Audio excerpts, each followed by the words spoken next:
Of artificial intelligence, AI, in India is having an impact of unemployment in various ways. Sir, according to the all available reports, in the near future, it is a very serious concern as about nearly 69% of the people in the country will lose employment during the tenure of this government. Sir, in the job displacement arenas lot of arenas are there. Importantly, that AI power automation may replace jobs in sectors like manufacturing, customer service, and data entry. AI-driven efficiency improvements might lead to reduced workforce requirement in certain industries. AI might make some jobs redundant, especially those involving repetitive or routine tasks. My question is, through you, sir, before the Honorable Minister, before the Honorable Minister, is that whether the central government is having a plan to address the problem which is going to be faced. Nearly 69 million people will be displaced. And what is the planning of the central government to address that question itself, that address to that question? In addition to that, I have a request to you, sir. This is such a burning issue. At least, kindly allow a discussion under Rule 55 of this issue.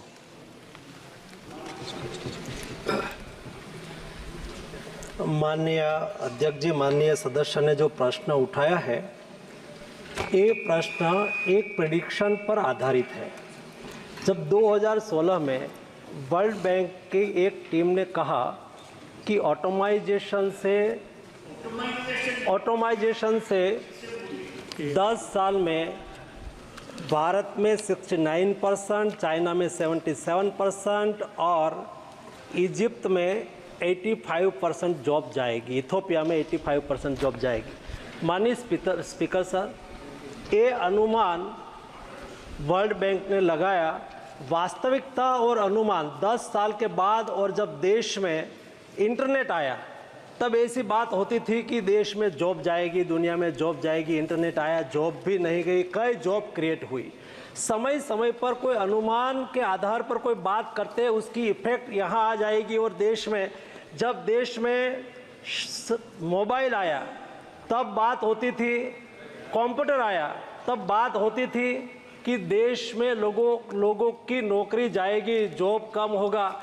मैं माननीय speaker sir आपको ये कहना चाहता हूँ कि क्या mobile आया और मोबाइल से बातचीत हो जाती है, मेल से बातचीत हो जाती है? तो रेलवे में कभी ट्रैफिक कम हुई क्या? इतना कम्युनिकेशन बढ़ा तो एयर ट्रिप में या तो एयरपोर्ट पर कभी भीड़ कम हुई क्या?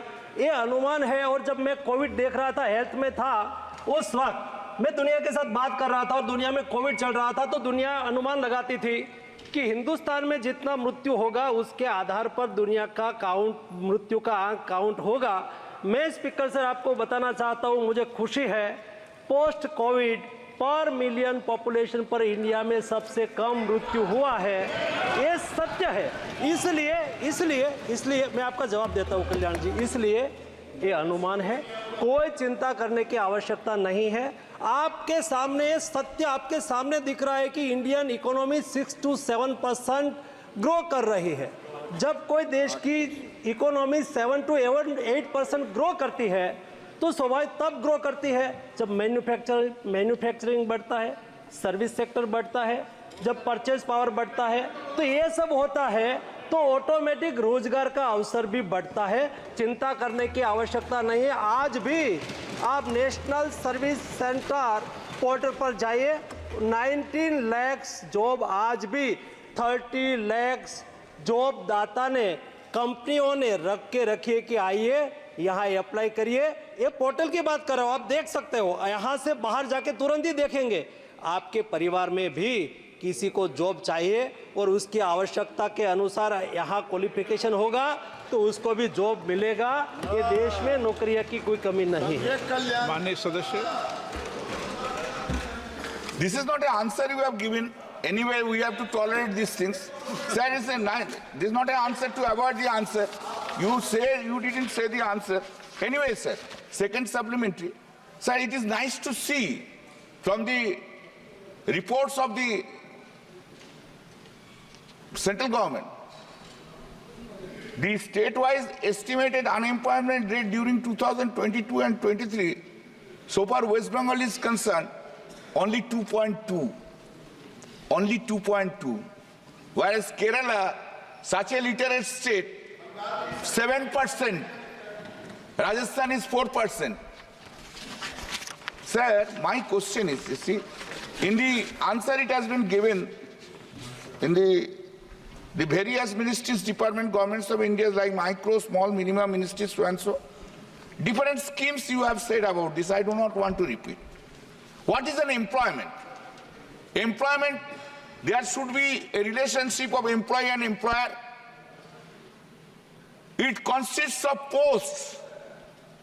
Because of introduction of certain schemes, some job can be created, but it doesn't create an employees and employer relationship.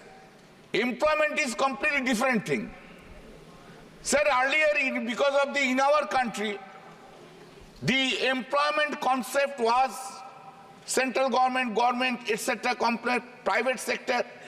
Laws were made applicable before termination. Like in the central government, the laws are there. Private sector, Industrial Disputes Act was made inapplicable, so that the laborers should not be unemployed because of the hire and fire policy of any employer. Now, whether the central government is having this scheme today, in a private sector you don't have any control.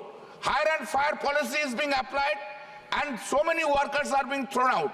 Now the question is therefore, how you will save, how you will give the security of employment in the minds of the workers who are working in a private establishment, and whether you will be seriously thinking to bring a legislation to control these private sectors so that hire and fire policy is not made applied and the workers are not thrown into employment. माननीय मंत्री जी। Speaker sir, नौकरी में नौकरीदाता कभी अपने employees को निकालना नहीं चाहता है, लेकिन उसके लिए वहाँ या तो उसके यहाँ उसको दूसरी जगह पे नौकरी मिलती है, या तो उसको अच्छी कोई जगह पे अपॉर्चुनिटी मिलती है, या तो किसी की फैक्ट्री या तो उसकी यूनिट बंद होता है, तो ऐसी स्थिति में कामगार को दूसरी जगह पे जाना पड़ता है। मेरा क्वेश्चन ये है, आपने जो कोट करा है कि वेस्ट बंगाल में 2.5% उसके अनएम्प्लॉयमेंट रेट है।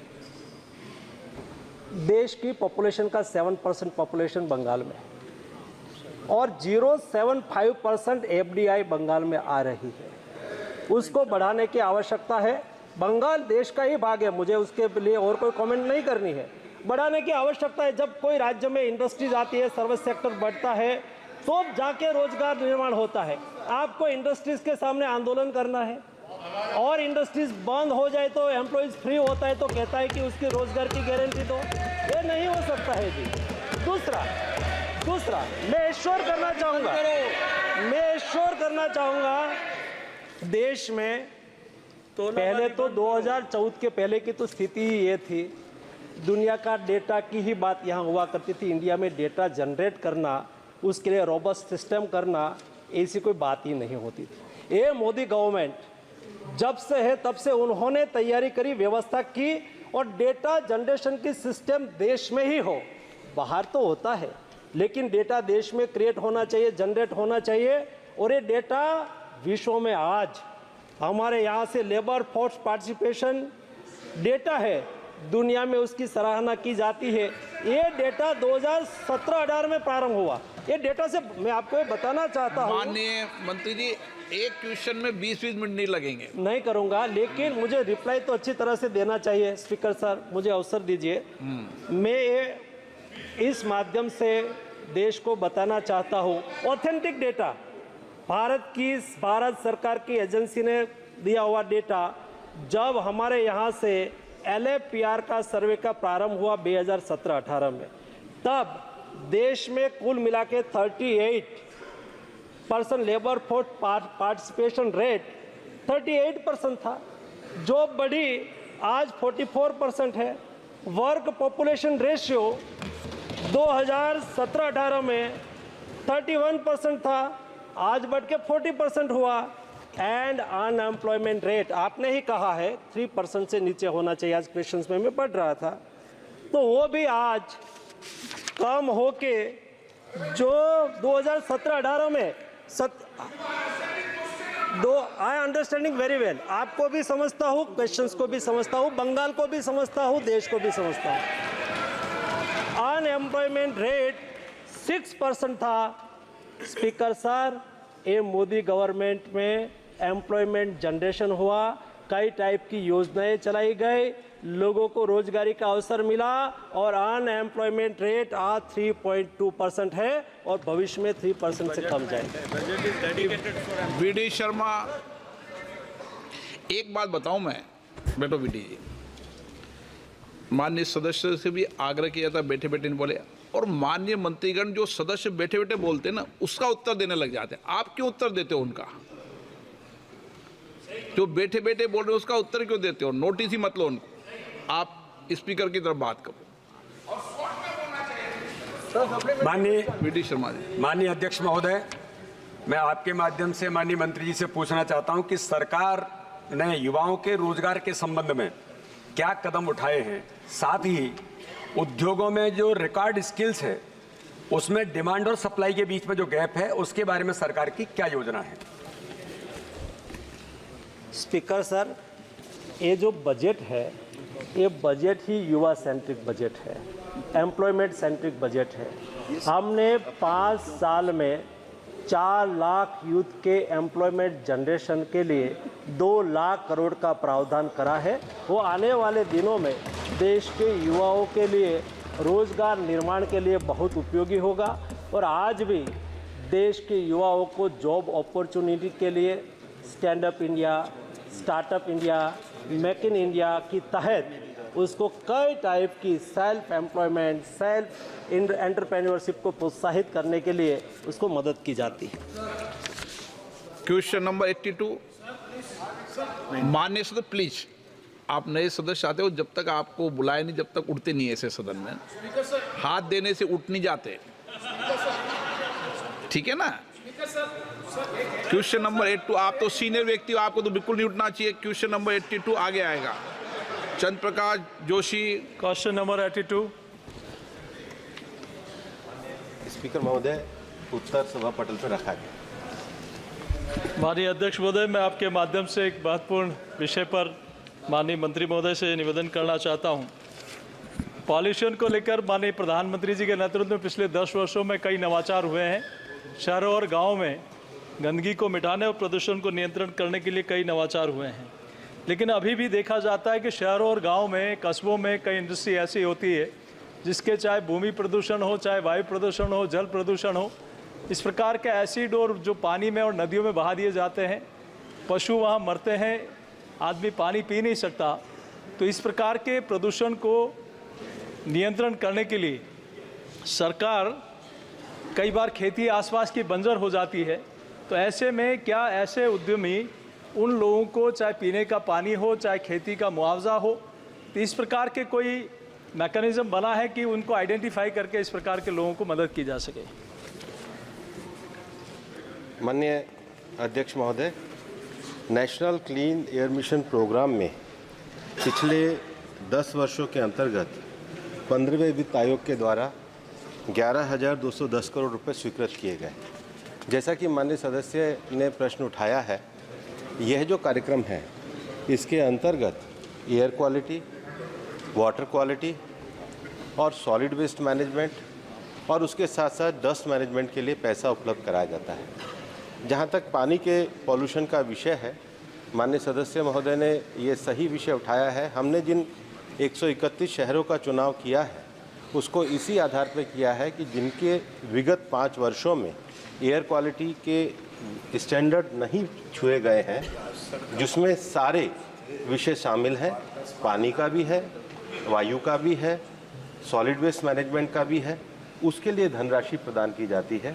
मैंने 131 शहरों की सूची भी इसके साथ संलग्न करी है और उसमें हमारे द्वारा वाटर क्वालिटी को सुधारने के कार्य लगातार किए जाते हैं, जिसकी CPCB से मॉनिटरिंग की जाती है और प्राणा पोर्टल पे जिसका अपडेट भी रखा जाता है। माननीय सदस्य सप्लीमेंट्री।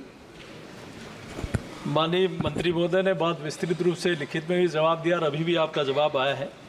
इसको पॉल्यूशन कंट्रोल के लिए कई बार प्लांटेशन किया जाता है, बड़ी संख्या में CSR में उसको दर्शाया भी जाता है। तो क्या उसकी ऑडिट करने के लिए क्या ऐसा कोई मैकेनिज्म बना है कि ताकि जो प्रदूषण हो चाहे किसी भी प्रकार का हो उसको कंट्रोल करने के लिए, और जो प्लांटेशन है निश्चित रूप से वो लगेंगे तो उस क्षेत्र में प्रदूषण को नियंत्रण करने में महत्वपूर्ण भूमिका निभाएंगे। तो इस प्रकार का कोई मैकेनिज्म बना है कि कितने पौधे लगे, कितने सार संभाल हुई, कितने चल रहे हैं? क्या इस बारे में माननीय मंत्री महोदय से मैं जानना चाहूँगा। बहुत धन्यवाद। माननीय अध्यक्ष महोदय, जो माननीय सदस्य ने प्रश्न पूछा है वो नेशनल क्लीन एयर की जो मॉनिटरिंग का विषय ये है, लेकिन उन्होंने जो एक सहायक प्रश्न उठाया है वो पौधों के विषय में उठाया है। वैसे भारत सरकार में ग्रीन इंडिया मिशन के द्वारा ये कार्य किया जाता है।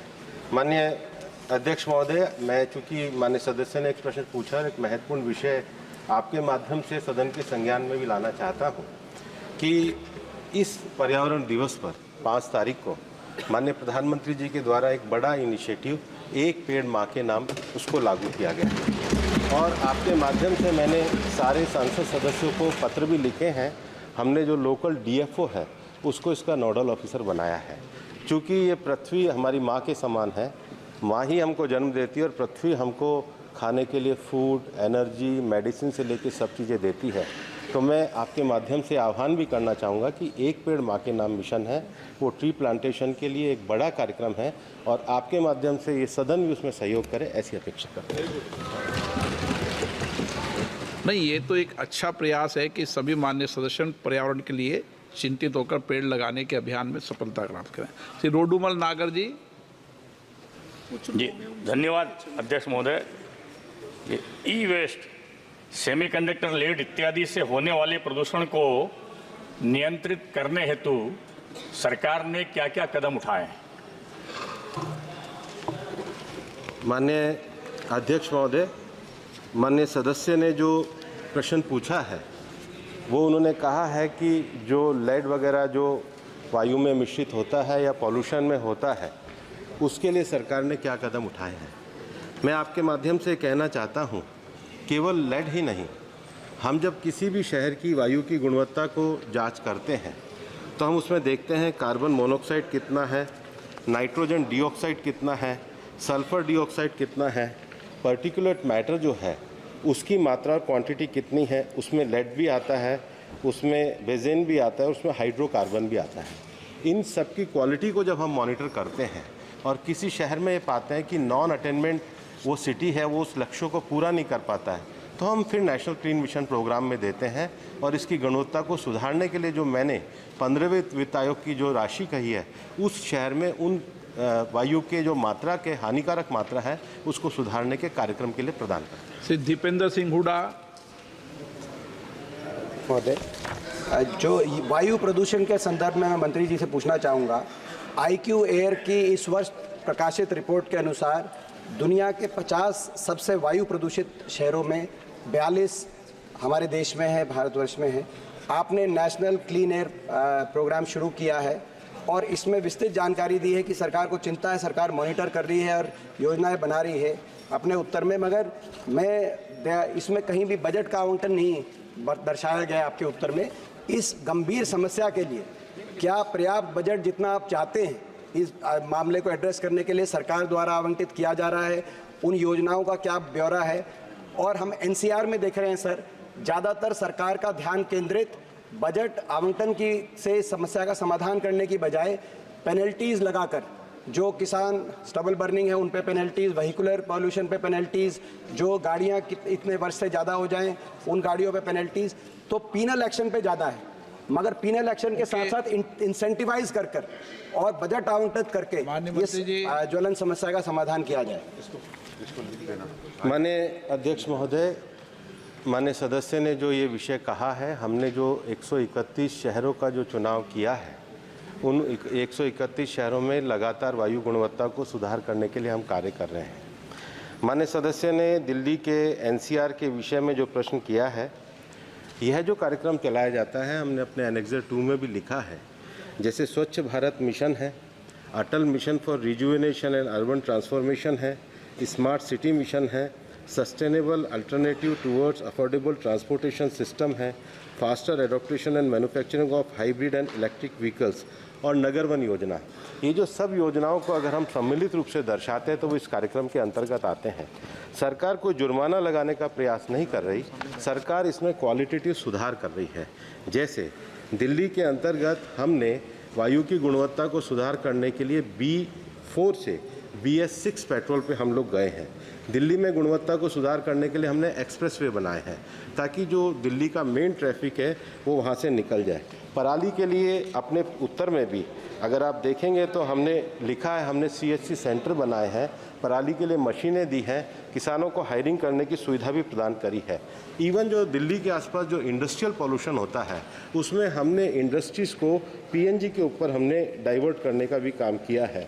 जो हमारे DG सेट वगैरह लगते हैं उन DG सेट में भी सुधार और गुणवत्ता करने के लिए हमने कार्य किया है। एयर क्वालिटी के लिए और वेस्ट मैनेजमेंट के लिए भी जो काम किए हैं वो पूरे विस्तार से मैंने एनेक्सर 2 में लिखे हैं। माननीय सदस्य उसको ध्यानपूर्वक देखेंगे, ऐसी मैं अपेक्षा करूँगा। श्री राजेश मिश्र।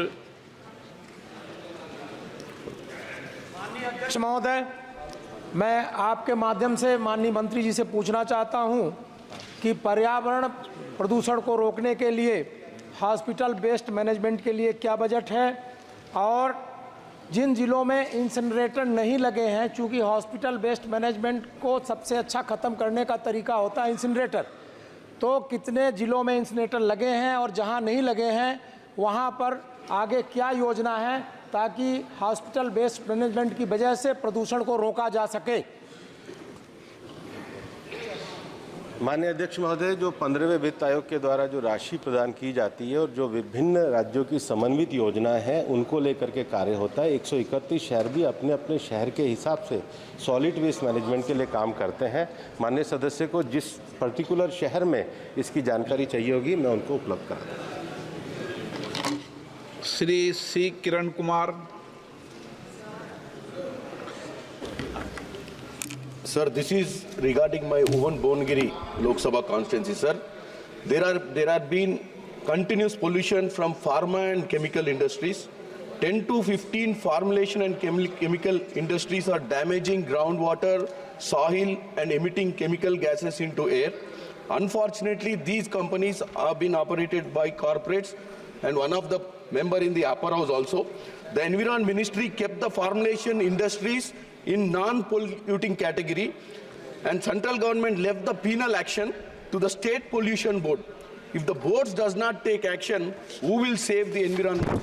And at the same time, sir, please conduct the comprehensive impartial inspection with the experts consisting of scientists from CPCB and Indian Institutes of Chemical Technology, and save the environment, sir, because there are a lot of people who are suffering.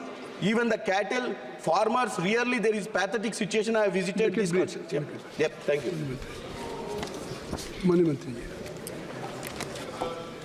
माननीय सभापति महोदय, जो विभिन्न राज्यों में pollution का विषय है, चूँकि हमारे यहाँ पर संघीय ढांचा है और इसलिए central pollution control board direction देता है, इश्यूज़ देता है, लेकिन जो स्टेट के जो मैनेजमेंट का विषय है वो स्टेट पॉल्यूशन कंट्रोल बोर्ड के द्वारा किए जाते हैं।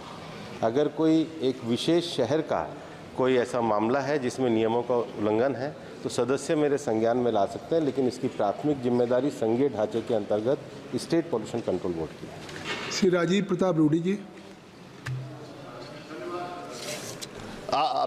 बार बार आया कीजिए सर यहाँ पर। महोदय, जब हमारा जन्म होता है और जब जन्म से लेकर के अंतिम सांस तक एक ही चीज हमारे शरीर में है जो बिना किसी कंडीशंस का हमेशा हमें वो चलता रहता है, वो हमारा हार्ट है सर। उसको कुछ नहीं चाहिए, उसको स्वच्छ ऑक्सीजन चाहिए, चाहे हम रोते रहे, चाहे हम जगे रहे, चाहे हम गुस्से में हो, सोए रहे, वो हमेशा अपना काम करता है और उसको ईश्वर ने स्वच्छ वायु और ऑक्सीजन थोड़ा मिलेगा। 60 मेरा यही है कि एक ऐसा चीज है जिसके बारे में हम कभी सोचते नहीं है, लेकिन हमारे जीवन का अंश वही है। जन्म से लेकर मृत्यु तक वो बिना किसी पूछताछ के लिए वो अपनी सेवा करता रहता है। उसे स्वच्छ सिर्फ ऑक्सीजन की जरूरत होती है और वो कुछ नहीं मांगता है, और ये संघर्ष उसी ऑक्सीजन का है।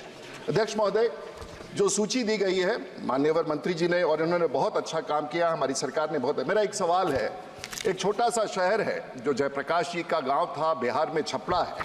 हमारे पास जो प्रतिवेदन है 3 लाख के शहरों तक में वो सबसे पॉल्यूटेड शहर है। तो क्या वो ऐसे शहर जो सूची बनाने का जो आपने सूची बनाया है उसमें कई ऐसे शहर है और ये पूरे देश के लिए लागू होता है, तो क्या आप छपरा को भी इसमें शामिल करके विशेष रूप से पॉल्यूशन फ्री कराने के लिए कोई कार्रवाई करना चाहेंगे? और वैसे शहर जो छूट गए हैं फिर से पूरा सर्वेक्षण करा के क्या आप उसे सम्मिलित करना चाहेंगे और योजनाओं से लाभान्वित करना चाहेंगे? ये मेरा सवाल है, ये पूरे देश के लिए महोदय।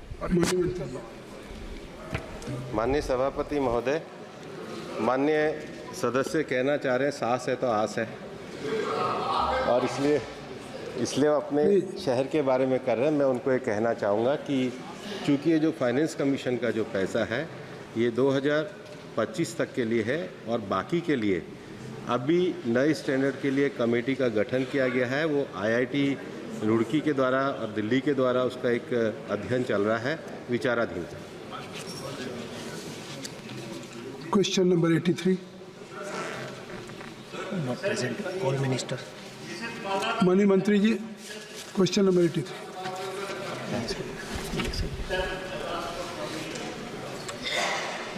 Question number 83, Shrimati Pratima Mandal ji.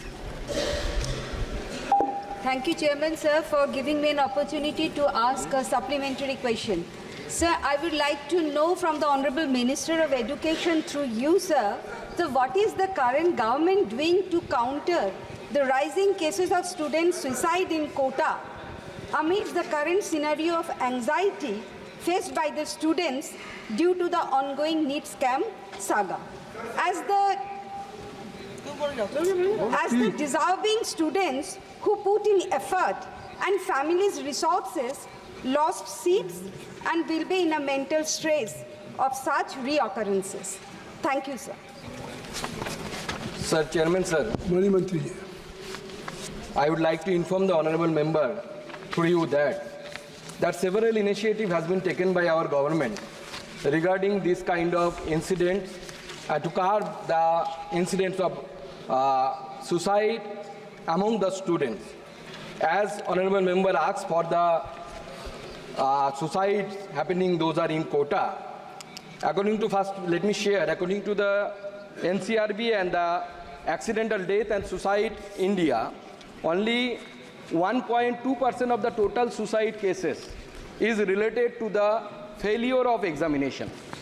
So then I would like to come to the initiative. Our department taken several initiatives. Among them, I would like to mention some such as Manodarpan. Manodarpan covers a wide range of activities that provide psychological support to the students, teachers, and families. So, even in case of Kota, as asked by the Honorable... Kindly you address to Chair. Chairman, Saugat Rai ji, your member has already raised a question, supplementary question. Please, kindly you have patience. Please. Sir, the information we received from the Rajasthan government, the Rajasthan government had issued a guideline for the coaching institute first time in the year of 2022. Second guideline was issued in the year 2023, and the guidelines are enforced by the district administration of Kota. This guideline issued by the Rajasthan government and implemented by the administration of Kota, these work on the issue betterment of the mental health and stress reduction. माननीय मंत्री जी, जैसे केंद्र सरकार द्वारा आपने कहा कि हमारी सरकार द्वारा उपाय उठाए गए हैं, ऐसे ये कॉन्क्रीट लिस्ट में है, ये विषय कॉन्क्रीट लिस्ट में है, तो राज्य सरकार द्वारा भी क्या उपाय? Obviously, this matter is under the concurrence list, as you know, and I would like to mention the some measures those have been taken by the Kota administration. 90 psychological counselors have been appointed by the district administration, and as you know, almost 950 mentor counselors are also issued and implemented by this quota administration. Toll-free helpline number also issued for the girls students. Several teams has been implemented by the quota administration. The gatekeepers, they also been trained. Almost 10,000 gatekeepers, they have been trained to identify the students, those are under any kind of mental trace. So these are the few measures. Our government has taken so many measures. They have issued the guidelines and so many things. Even the quota administration is doing their job. Even the quota administration initiated new initiative, that is dinner with the DM. That is, the students have the leverage to have a dinner with the district administration at the top of the district administration, sir. Shri Mannalal Rawat ji, Mannalal Rawat ji.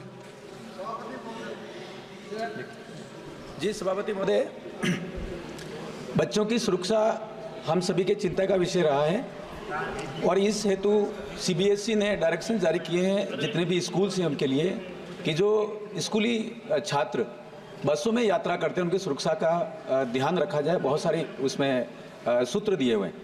माननीय मंत्री महोदय से मैं जानना चाहता हूं कि किस प्रकार अगर किसी सूत्र का उल्लंघन किया है विद्यालय तो उनके खिलाफ क्या कार्रवाई की है और राजस्थान में विशेष तौर पर अभी तक की प्रगति क्या है। धन्यवाद। माननीय मंत्री, मैंने पहले ही बताया कि हमारी सरकार ने बहुत सारे ऐसे इनिशिएटिव लिए हैं जिसके द्वारा हमारी शिक्षार्थियों के ऊपर कम से कम ट्रेस आए और ऐसे बहुत सारे guidelines different institution, higher education institution के लिए हमें हमारी सरकार की तरफ से इशूड किया गया। जैसे जनवरी 2024 में हमने गवर्नमेंट ने, हमारी सरकार ने गाइडलाइन इशू की और माननीय मेंबर ने एक स्पेसिफिक कुछ सवाल पूछा है और स्पेसिफिक केस के लिए, तो मुझे लगता है कि स्पेसिफिक डेटा अगर माननीय सांसद जी मेरे ऑफिस के साथ या मेरे साथ कांटेक्ट करें तो मैं उनको प्रोवाइड कर पाऊंगा। सरकार की तरफ से गाइडलाइंस। अब उनका सवाल आ गया तो आपके ऑफिस से संपर्क न भी करें तो आप जवाब भिजवा दें। ठीक है sir, thank you. Shri KC Venugopal ji. Sir, student suicide is one of the most important issue in the country. In other house, there was an answer given by the minister on 2023. In 5 years, from 2018 to 2022, around 80 students had been suiciding only in higher education, like IIT, IMM, etc. The major one of the reason is the caste discrimination is also happening in this college institution, sir. Those who are belongs to SC, ST, OBC students are treating like a second-line students. Sir, this issue is one of the bigger issue which has to be considered in most urgently. I don't know whether the government is taking any action on these things. So one day before yesterday, one very sad incident happened in a coaching center in Delhi. 3 of the students had lost the valuable their life. This coaching center, I am told by the media that this coaching center had no approved building at all. Without approved building, without any facility, this coaching centers become, some of the coaching centers become mafia, sir. Whether the government is going to take any action, any guideline on these things, sir? Honorable Chair, sir, Honorable Member has raised a question which is not related to the question put today. But I would like to assure through you, this House, sir, this government is committed to total socio-psychological or mental protection of all kinds of students, whether they are studying in a coaching center, whether they are studying in an institution, school education to higher education.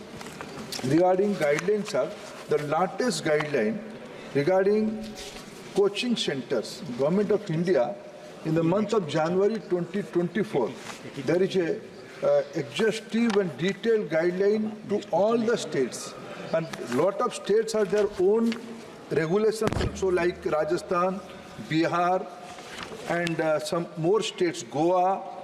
They have their own guideline, own regulation to look into the matter. And regarding the protection, this is socio-psychological issue. We all have to take care. This is not a issue to deal only through allegations and answers. Question number 84. Question number, Professor Saugat Rai. Question Sir, question number 84. Mani Mantri. Is laid on the table of the House. Sir, Professor Saugat Rai. I have studied the minister's reply in detail. The situation is pathetic. They say 10 years of Modi government. In 2016, the number of students emigrating was 3,69,000. In 2023, it is 8,94,000, which means what? The number of students going abroad is increasing. This is called brain drain. Now, why is the brain? We are producing good students, and they are being used by multinationals abroad, most of them as cyber coolies. So the main reason for this is that our higher education is not of a high standard. In the number of higher educations in top 500, we have only 11. In the matter of global ranking, not one Indian university figure. What is your question? Sir, if the universities do not improve their standard of education, more and more bright students will be going abroad. May I ask the Honorable Minister? माननीय मंत्री जी इसका उत्तर देंगे. You speak so highly of your achievement and new education policy. What have you done to bring more Indian universities in the top 100 of the world? Sir, मैं तो short में ही बोला, ज्यादा नहीं बोला. आपके दो क्वेश्चन आप राजीव प्रताप रूडी का रिप्लाई सुना, क्वेश्चन सुना. छोटा 5 मिनट क्वेश्चन किया. मैं तो serious question. What is your question? My question is, sir आप सुनिए, हिंदी में बोलूं? हिंदी में बोलूं कि अंग्रेजी में? As you wish. आप हिंदी में बोलिए. आप जो चाहते हैं. Minister will reply. So my question is, Minister will reply. What is the government doing to improve the standard of higher education, standard of universities, so that more universities come within the first 100? There is not a single one. What is the minister doing with regard to that, in spite of his tall talk about national education policy? Stop inflection. To stop the Chairman sir, मैं आदरणीय सौगत दा की थोड़ा सदस्य वरिष्ठ भी है, हम सब उनको आदर भी करते हैं, लेकिन भारत की मेधा को इस प्रकार की राजनीतिक उद्देश्य से निंदा करना शायद दादा जैसे दादा थोड़ा कम से कम इस सदन आप जैसे वरिष्ठ सदस्य तो इतना शिक्षा चाहता है, थोड़ा पेशेंसली सुन तो लीजिए प्लीज. दादा ये हमारी देश की मेधा शक्ति को हमारी देश में इन दिनों में ये सारे बाहर जाना, it's not only quality of institutions, there is no dearth of quality institutions in our country. You name IIT, you name NIT, you name IIMs, you name certain in his own state. How can he demean the Jadavpur University's academic credential in this way? Sir, please, this is IIT Kharagpur is a very prestigious institution. Chairman, sir, going abroad is not sometime, yes, at one point of time it was a issue, brain drain was the concept. Today, the reverse concept is that it is now brain bank. Let me cite few names. Who are they? They are the product of Indian education system. They went abroad. They bring glory to our country. They bring fame, name and fame to our country. Let me, are they cyber coolies? Satya Nadella, CEO of Microsoft, he is a product of Indian education system. Sundar Pichai, he is CEO of Indian education system and he is a student of Kharagpur IIT. Santanu Narayan, CEO of Adobe, is a product of Indian education system. Arvinda Krishna, CEO of IBM, is a product of Indian education system. Ajay Banga, he is a product of Indian education. Terming today, Indian brain, Indian talent is creating international pool in medicine, in digital world. We can say today what definition of workplace has been changed.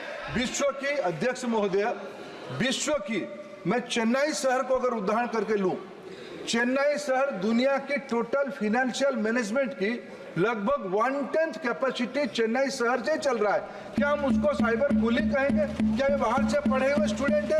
इस प्रकार की undermine करना उचित नहीं है। बाकी रहा कि इन दिनों में इंडियन क्वालिटी इंस्टीट्यूशंस के बारे में मैं एक ही तथ्य आपके सामने विनम्रता के साथ रखता हूं। मैं बहुत पुरानी बात नहीं कहूंगा। विश्व की क्यूएस रैंकिंग में 500 इंस्टीट्यूशंस में 2014 में सिर्फ 9 इंस्टीट्यूशन थे, जो आज बढ़ के 46 हुआ है। अगर आदरणीय दादा कहते हैं क्या हुआ है पिछले 10 साल में, ये हुआ है। हम सब मिलके इस इंस्टीट्यूशंस को, भारत के एजुकेशन सिस्टम को अंडरमाइन ना करते हुए हम आगे बढ़ाए। ये देश की और भविष्य में 21वीं सदी में हम सबकी दायित्व बनती है। I think so professor Saugata Roy is satisfied. Satisfied. Not satisfied. I am not satisfied at all. Sir, I told you that in 2023, 8,94,783 students went abroad for study. Is it a matter of pride for us? This brain drain. आप बोलिए ना. So how will I be satisfied? My question is simply this: the government has taken, saying that the government recognizes the reality of the global workplace, especially in an era of knowledge economy. A successful, prosperous, and influential diaspora is viewed as an asset for India. So government's efforts are also aimed at harnessing the potential of the diaspora, including the sharing of knowledge and expertise. So in effect, what the minister's reply states, that it's good that if Indian students go abroad, we have a very effective diaspora. They can clap when the Prime Minister goes to visit their country. But the fact is that the multinationals are stealing away our best brains, sir. Yes. What I want to ask, sir, please. Only just make it Please brief and allow ask me question. 2 minutes. After a long time, I've got a question. Allow me 2 minutes. Don't be impatient. Sir, what I want to know from the Honorable Minister, that the reply he has given is not satisfactory at all. And he has avoided the main question. Why the number? Sir, question करने दीजिए. Foreign universities are setting up. Please, sir, if you interfere so much, how can I make? Sir, my question is, do you know that foreign universities are setting up centers in India, British universities? They are holding fairs to invite Indian students to study there. Australian supplementary में एक question आप पूछ सकते हैं अगर आप कई विषयों का समावेश करेंगे। नहीं, you are so senior, माननीय मंत्री जी। Sir, you are not a... अब आपने पूछ लिया, you have given, I think so you have given enough time. पूछिए, अध्यक्ष महोदय, ये एक मिनट माननीय मंत्री जी, प्लीज, अच्छा चलिए, सौगत जी पूछ लीजिए। Sir, will the government of India take any steps to stop foreign universities from setting up centers here to take away our students and to earn money? British, Australian universities are doing this. What are you doing to stop them? You open campuses abroad. अध्यक्ष महोदय, ये एक देखने की नजरिया है, दृष्टिकोण है। हम भारत की वैश्विक ताकत को इतने अंडरमाइन ना करें कि कहीं विद्यार्थी लोग जाते हैं तो सिर्फ ताली बजाते हैं। विश्व की विज्ञान, भाषा, इनोवेशन, मेडिसिन, ये सारे में आज भारतीय मेधा शक्ति की, इंडियन ओरिजिन मेधा शक्ति की एक ग्लोबल लीडरशिप आ रहा है। मैं समझ नहीं पा रहा हूँ, मैं तो बहुत गौरवान्वित हूँ जब भारतीय डायस्पोरा को, you go to any economic hotspot of any part of the world, chairman sir, you go to Singapore, you go to Dubai, you go to London, you go to New York, you go to Silicon Valley. The Indian, successful Indians are thriving like anything. We should proud of them. Today, in the era of knowledge-based economy, when globe is due to this connectivity, due to innovation, due to technology, when entire globe is shrinking to a village, हम अपने विद्यार्थियों को, अपने नई पीढ़ी को हम दुनिया की गुड स्टैंडर्ड से वंचित करना कितना वाजिब बात है। यह सारा विषय को मैं दादा आपको फिर विनती करता हूं, let us not unanimously resolve will what was the condition of Bengal when it was pre independence era. All the great institutions are resided at Kolkata. What happened today? Please the way जिस कॉज को आपने 30-35 साल में शासन करने वाले लोगों को बेदखल किया था, don't get trapped in the same way दादा। You are a citizen man, we all have to bring entire country to the new level. ऐसा है, बैठ जाइए Devendra ji, nothing will go on record, nothing will go on record. Professor Saugata Roy ji, आप जानते हैं कि जो आज भारत के बाहर बच्चे पढ़ रहे हैं उनसे 125 बिलियन का रेमिटेंस इंडिया को आ रहा है। आप जानते हैं शशि थरूर जी, डॉक्टर शशि थरूर जी,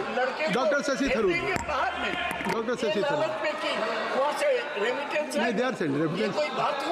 चलिए sir, I'd like to briefly comment on the minister's earlier answer before asking my question. The Honourable Minister, he has celebrated, of course, the high quality of institutions. We have 11 in the top 500, etc. But do understand, Mr. Minister, that of the number of students who are seeking a good education, what a small percentage gets into these excellent institutions. IIT's admission rate is 0.08% of applicants. So you're looking at a country where, beyond any shadow of a doubt, there is a lack of access to high-quality education for the vast majority of students. We should not overlook that point, sir, because these outstanding stalwarts have gone from a few islands of excellence in a vast ocean of mediocrity. Let's face it, and we do need to improve it. But, sir, my question has not been asked. That's just a comment. The question is the following, sir. When I asked the question number F in this, I didn't get an answer from you as to the reasons, and I must say the organization I used to head in the Congress Party, the All India Professionals Congress, conducted a study in Kerala about the reasons for why students are trying to immigrate. We got 17 factors in the detailed survey that we conducted, of which one is certainly the one we talked about, lack of access to high-quality institutions. Another one, undoubtedly, is the relative lack of academic freedom in Indian campuses by comparison with foreign campuses, as well as, of course, greater social restrictions on the life of children here and so on, and more opportunities for off-campus work. There are a number of matters to do with the environment and academic universities, sir, which we must understand. For the minister to give an answer which avoids the question, I have read his 2 pages reply, sir. There is no answer as to the reasons. I'm giving him some reasons and seeking his comments. He will reply. Is the ministry aware of these factors that are motivating students, and what is the ministry able to do to provide incentives for students to remain in our country rather than go abroad? That's the question. माननीय मंत्री जी, अगर मैं कह देता हूं तो माननीय मंत्री जी तो फिर आप उत्तर दें, क्योंकि क्वेश्चन होने चाहिए। Chairman sir, I appreciate Honorable Senior Member Shashi Tharoor Saab's concern. Certainly, I will personally invite him to my office. I can go to your house. I would like to, sir, why?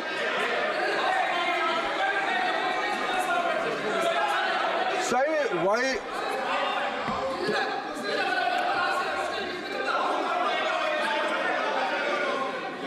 Allowed to respond, please. Chairman sir, why my two dear friends from Kerala, Premchand ji, please. Why Honorable Venugopal ji and Premchand ji, please. Why my dear friend Premchand ji and Venugopal ji so intolerant towards when I appreciate some few points of my dear friend Shashi Tharoor ji? You should please listen my answer first. I am ready to. This government is open to take suggestions, idea from anybody. If Shashi Tharoor ji, with his capacity, has, and he was HRD minister of this country, and he is representing Kerala. Kerala has an aspirational society. There, he is not. I'll learn from him. There are a lot of aspirational issues might be there in his 17 point. Kerala people are very, very aspirational to go upward, especially in the neighboring area. So this is a holistic thing. We are committed. We brought national education policy after 34 years. For the first time in our country, our government has envisioned a ranking framework.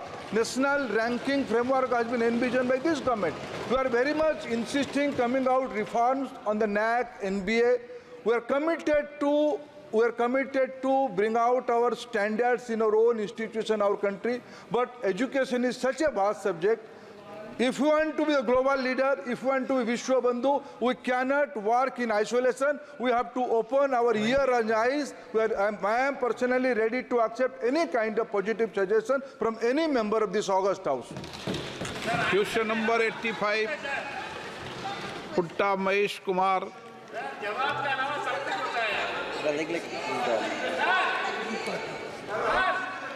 माननीय सदस्य, माननीय मंत्री जी, आपका माननीय मंत्री श्रम मंत्री जी। उत्तर सभा पटल पर। माननीय सदस्य। Respected sir, I thank you for giving me this opportunity of raising supplementary on the important topic. I thank you, Honorable Finance Minister, focusing on the importance of the employment, announcing employment like gate towards our youth. They make up more than 1/5 of our total population. The previous state government of Andhra Pradesh from 2019 to 2024 failed our youth miserably, leading to our state having consistently high percentage of unemployment as compared to the national average. Our leaders, Shri Nara Chandrababu Naidu Garu and Nara Lokesh Garu, having strongly supported the need of skill-based census to determine the ability of our youth accordingly to devise policy for their employment and skilling.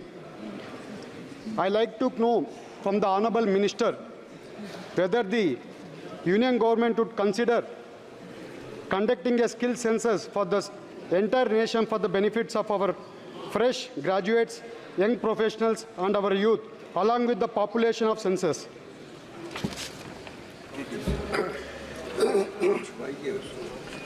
माननीय speaker sir, माननीय सदस्य ने बहुत महत्वपूर्ण प्रश्न पूछा है कि एम्प्लॉयमेंट के लिए स्किल डेवलपमेंट बहुत आवश्यक है, स्किलिंग होना बहुत आवश्यक है। वर्तमान समय में हम देखते हैं कि कई जगह पे लोग कहते हैं, यूथ कहते हैं कि हमें एम्प्लॉयमेंट चाहिए, बट एम्प्लॉयमेंट उसकी पसंदगी का होता है कि एक सेक्टर में हमें एम्प्लॉयमेंट मिले, लेकिन कई ऐसे सेक्टर है, आज हम देख सकते हैं कि लोगों को प्लम्बर चाहिए, प्लम्बर नहीं मिल रहा है, गाड़ी में गैरेज में काम करने वाले चाहिए, नहीं मिल रहा है। ऐसे कई काम है जो काम के लिए स्किलिंग की आवश्यकता होती है, इसलिए स्किल डेवलपमेंट या तो स्किलिंग ये बहुत आवश्यक है। और उसका गैप वो कैसे आइडेंटिफाई करें, बहुत अच्छा क्वेश्चन है कि जब हमने नेशनल सर्विस पोर्टल बनाया है, ये नेशनल सर्विस पोर्टल और स्किलिंग मिनिस्ट्री के द्वारा भी स्किल और रिक्वायरमेंट ऑफ स्किलिंग उसका एक एनालिसिस करा जाता है, और जिस सेक्टर में मेन पावर की रिक्वायरमेंट है वो स्किलिंग नहीं है, उसको स्किलिंग करने के लिए भी उसके लिए व्यवस्था की जाती है। और अभी जो बजट में प्रावधान करा गया है 2024-25 का बजट, ये भी बहुत महत्वपूर्ण है।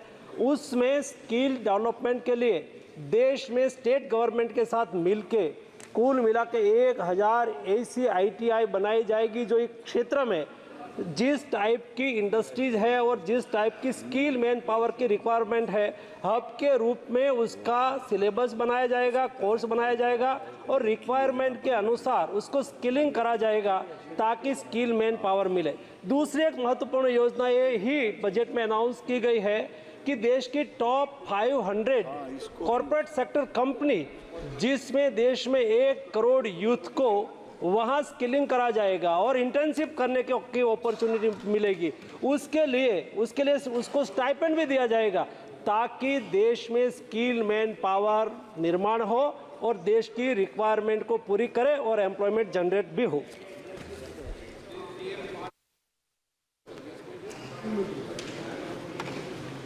Thank you, Speaker, sir. Through you, I wish to know from the Honourable Minister, what steps have the government undertaken to increase job creation in rural India, especially those which will not only help reduce migration to urban cities, but actively generate well-paying jobs for our youth so that they may contribute to all-around development of our villages and towns, especially in Andhra Pradesh. Speaker sir, लोग employment के लिए जहां opportunity होती है, गांव के लोग को शहर में अपॉर्चुनिटी होती है तो शहर में जाते हैं, एक गांव से दूसरे गांव में जाते हैं, एक स्टेट से दूसरे स्टेट में भी एम्प्लॉयमेंट के लिए, रोजगार के लिए जाते हैं। और रोजगार किस टाइप का है, एम्प्लॉयमेंट किस टाइप का है, कोई गवर्नमेंट में रिक्रूटमेंट होती है तो स्टेट लेवल पर उसके जो लोग उसमें अप्लाई करके एम्प्लॉयमेंट पा सकते हैं, लेकिन कई ऐसा एम्प्लॉयमेंट है जो ग्रामीण क्षेत्र में लोगों को रोजगार का अवसर दे। हमने विश्वकर्मा योजना चलाई, ग्रामीण लेवल पर छोटे छोटे काम करने वाले लोगों को स्किलिंग करके वहाँ ही उसको रोजगार की अपॉर्चुनिटी हो। मनरेगा योजना चलती है, उसमें गांव में ही लोगों को काम का अवसर मिले, उसको शहर में जाने की आवश्यकता ना हो। ये जब जो भारत सरकार ने कई एफर्ट लिए जिसमें ग्रामीण क्षेत्र में भी रोजगार का अवसर प्राप्त हो, उसका नतीजा ये निकला है कि अभी जो periodic labour force survey PFFSL सर्वे का रिपोर्ट ऐसा बताता है कि ग्रामीण क्षेत्र में अनएम्प्लॉयमेंट रेट जो 5.33% था वो 2017-18 में, वो 22-23 में कम होकर 2.4% हुआ है। उसका मतलब ये हुआ है कि पिछले एक दशक में ग्रामीण क्षेत्र में रोजगारी का अवसर बढ़ा है। वैसा ही वर्कर पॉपुलेशन रेशियो, ये भी एक महत्वपूर्ण सर्वे होता है, उसमें भी ग्रामीण क्षेत्र में रोजगार का अवसर बढ़ा है।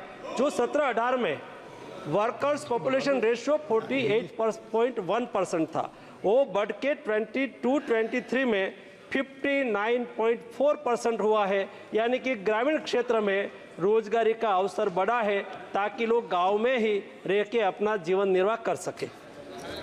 Harendra Singh Malik, 1 second. 12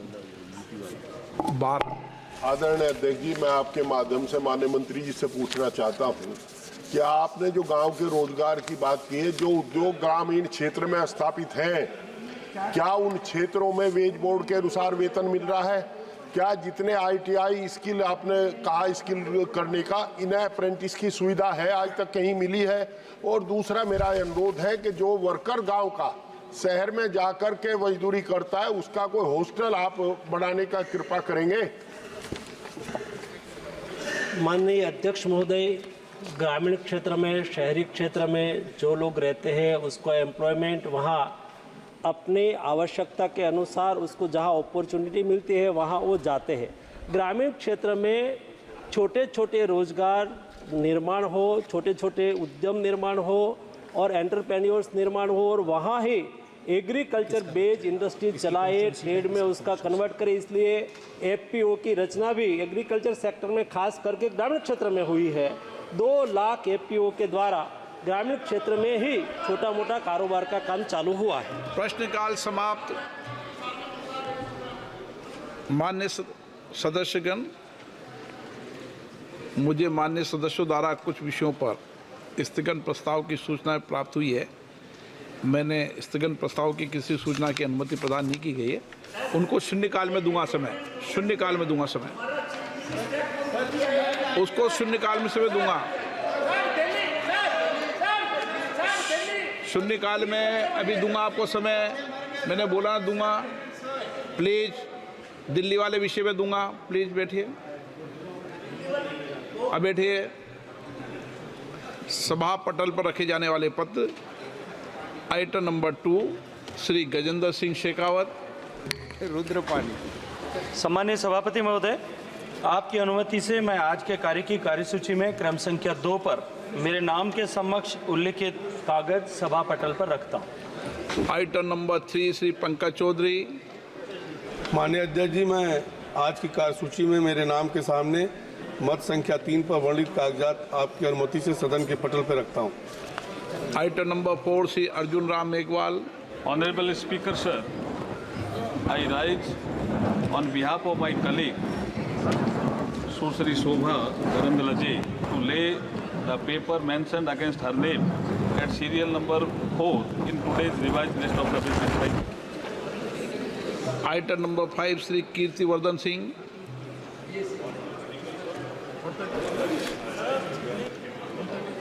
The papers are related to the Ministry of Environment, Forest and Climate Change mentioned against my name at serial number 5 in today's list of business. Item number 6 Shrimati Raksha खड़गे।